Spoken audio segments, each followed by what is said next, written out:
எல்லாருக்கும் வணக்கம். இன்றைக்கி நிலக்கடலை சட்னி எப்படி பண்ணலான்னு பார்க்கலாம். ஃபஸ்ட்டு வேர்க்கடலை எடுத்து தோல் உரித்து அதை தனித்தனியாக தனித்தனியாக வறுக்கணும். வேர்க்கடலை தனியாக எடுத்து வறுத்துக்கிட்டுருக்கேன். இது ஒரு அரை கப்பு, சின்ன கப்பில் ஒரு அரை கப், ஒரு அரை முடி தேங்காய் அதையும் தனியாக எடுத்து வறுத்து வச்சுருக்கிறேன். அப்புறம் 5 வரமிளகா, 4 பல் பூண்டு, கொஞ்சம் கருவேப்பிலை, இவ்வளோத்தையும் போட்டு தனித்தனியாக ஒவ்வொன்றிலையும் தனித்தனியாக செப்பரேட்டாக வறுத்தெடுத்து வச்சுருக்கேன். எண்ணெயில் லைட்டாக எண்ணெய் ஊற்றி வறுத்தெடுத்து வச்சுருக்கிறேன். அப்புறம் இதெல்லாம் எடுத்து மிக்சியில் அரைச்சி கொண்டு வந்துடலாம், ஆற விட்டவும். அதுக்கு ஒரு சின்ன தாளிப்பு கொடுத்துடலாம். கடுகு, உளுந்து பருப்பு எப்பவுமே சட்னி தாளிக்கும் போது எக்ஸ்ட்ரா போட்டால் டேஸ்ட்டாக இருக்கும். அப்புறம் கருவேப்பிலை, ஒரு கீத்து கருவேப்பிலை,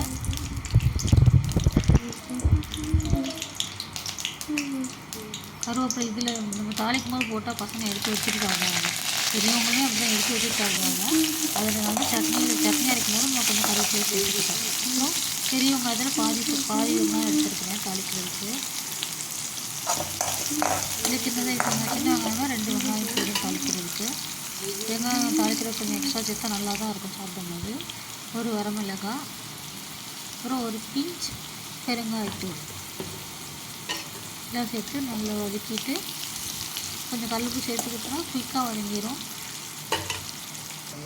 எல்லாம் வதங்கினதுக்கப்புறம் அரைச்சி வச்சுருந்த வேர்க்கடலை சட்னி அது கூட ஊற்றி லைட்டாக ஒரு கிளறி இறக்கிற வேண்டியதுதான். இதில் நிறைய பெனிஃபிட்ஸ் இருக்குது வேர்க்கடலையில்.